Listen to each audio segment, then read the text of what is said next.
Penting. Coba dengar ini dan bagaimana menurutmu? Ketika anak baru masuk SD, jangan mereka ajarin baca tulis, bahasa Inggris, matematika dan sebagainya, jangan dulu, tapi mereka belajar tentang etika.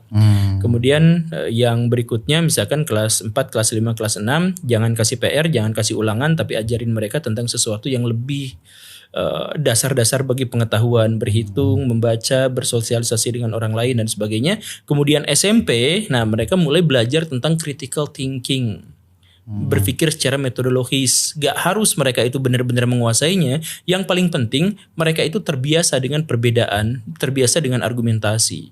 Kan SMP itu jangan dulu dikasih pelajaran-pelajaran yang dalam, tapi mereka itu justru dikasih bagaimana caranya mereka berpengetahuan. Sering ini saya pendekatannya psikologi sebenarnya dalam konteks ini. Jadi apa yang membedakan sekolah di Indonesia dengan sekolah di negara-negara yang maju? Sekolah di Indonesia itu anggaplah otak anak kecil itu karet yang masih kecil seperti ini, dijejalin pengetahuan sampai robek.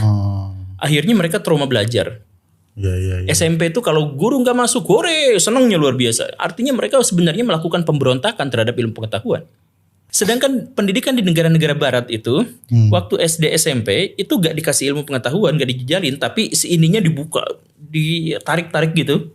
Sehingga supaya dia cukup untuk menampung ilmu pengetahuan. Betul sekali. SD di Indonesia, anak SD Indonesia dijamin lebih pintar daripada SD Jepang. SMP anak Indonesia dijamin lebih pintar daripada anak SMP di Finlandia. Itu dijamin secara pengetahuan. Makanya kita menang Olimpiade terus ya.